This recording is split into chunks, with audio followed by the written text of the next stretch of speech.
Sir Tejashwi Yadav आभार यात्रा पे पूरे बिहार पे निकलेंगे, आभार यात्रा पे। तो क्या होगा उससे?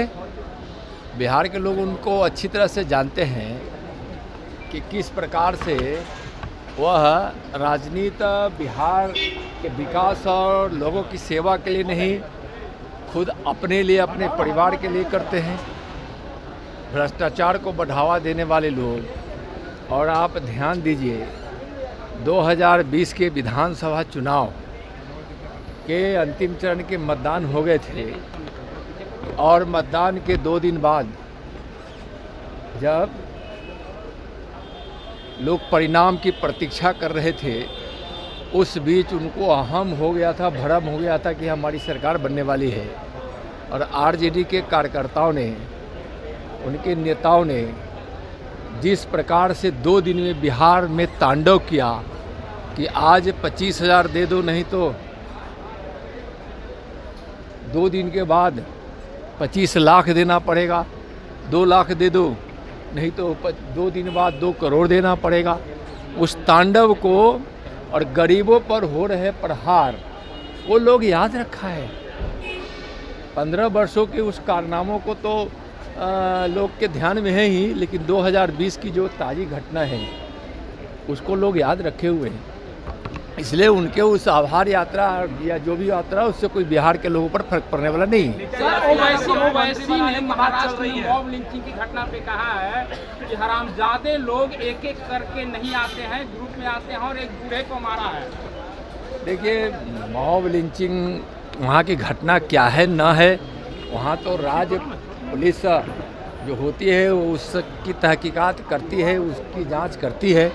लेकिन इस प्रकार की कोई भी घटना होती है, भारत के नए कानून में भी उसके सख्त सज़ा की व्यवस्था की गई है। लेकिन मॉब लिंचिंग में वहाँ क्या हुआ है न हुआ है, यह राज्य सरकार उसकी जांच कर रही होगी, उसको पता होगा। लालू यादव ने कहा है कि बीजेपी और आरएसएस वाले लोगों को कान पकड़ के देश भर में जाति आधारित गणना करवाएंगे, इतना मजबूर कर देंगे कि उन्हें करवाना ही पड़ेगा। देखिए, वो लोग जिस बात की बात कर रहे हैं कि हम आरक्षण, बीजेपी आरक्षण के विरोधी है, मैं कहना चाह रहा हूँ लालू जी से और उनके पुत्र तेजस्वी जी से कि आप यह बताइए कि जब लोकसभा में आरक्षण पे चर्चा हो रही थी और मंडल कमीशन ने अपना रिपोर्ट जब सबमिट कर दिया था, तो उस समय कांग्रेस के तत्कालीन नेता राजीव गांधी जी पानी पी कर पिछड़ों के आरक्षण का विरोध कर रहे थे। उसी कांग्रेस के साथ जो आरक्षण के विरोधी रही है, जो गरीब गुरबों के हक मारने में ही विश्वास रखती थी, उसके साथ सरकार में सम्मिलित होकर लालू जी ने जो पाप किया है और तेजस्वी जी जो कर रहे हैं, यह लोग जानते हैं। आरक्षण विरोधी कोई है तो कांग्रेस है, आरजेडी है। आरक्षण की नीति को आज से ही नहीं, भारतीय जनता पार्टी ने जनसंघ के ज़माने से स्वीकार किया था। और जैसे ही माननीय प्रधानमंत्री आदरणीय नरेंद्र मोदी जी शपथ लिए, उसके बाद मोदी जी के नेतृत्व में दिल्ली की सरकार ने ओबीसी आयोग को संवैधानिक दर्जा देकर आरक्षण की नीति को और मजबूत किया है। पिछड़ों को, गरीबों को, दलितों को जो आरक्षण भीम साहब अम्बेडकर जी ने जो प्रावधान किया था, उसका प्रबल समर्थन भारतीय जनता पार्टी करती है। और माननीय प्रधानमंत्री आदरणीय नरेंद्र मोदी जी ने वैसे संस्थानों में, जगहों में जहां आरक्षण लागू होने के बावजूद भी वहां यह आरक्षण की नीति लागू नहीं हुई कर दी गई थी, वहां भी उन्होंने लागू किया।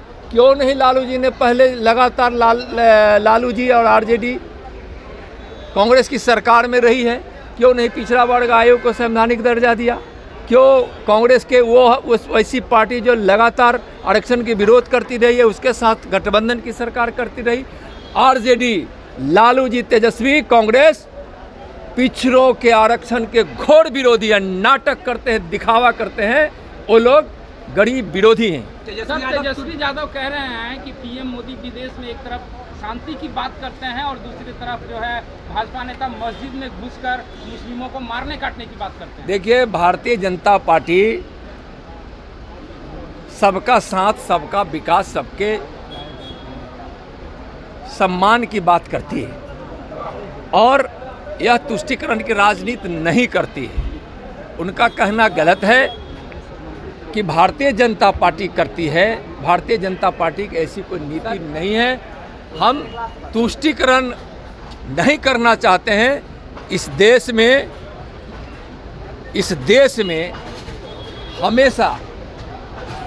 हमेशा इस देश ने स्वीकार किया है कि हम तुष्टीकरण की नीति पर नहीं चल सकते हैं। देशवासी ऐसा मानते हैं, भारतीय जनता पार्टी मानती है।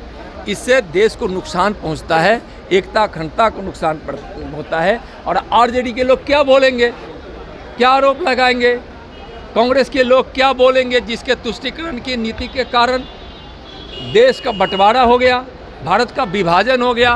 तुष्टीकरण के कारण यहाँ वैसे लोगों को अधिकार से, बहुत सारे अधिकारों से वंचित रखा गया। वह तुष्टीकरण की नीति हमेशा इस देश के साथ और देश के लोगों के साथ अन्याय करती रही है।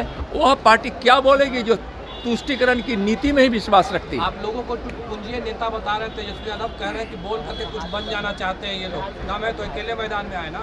कौन बोलते हैं? तेजस्वी यादव। किसको बोलते हैं? 4 सांसद किसी तरह से उनके जीत गए हैं।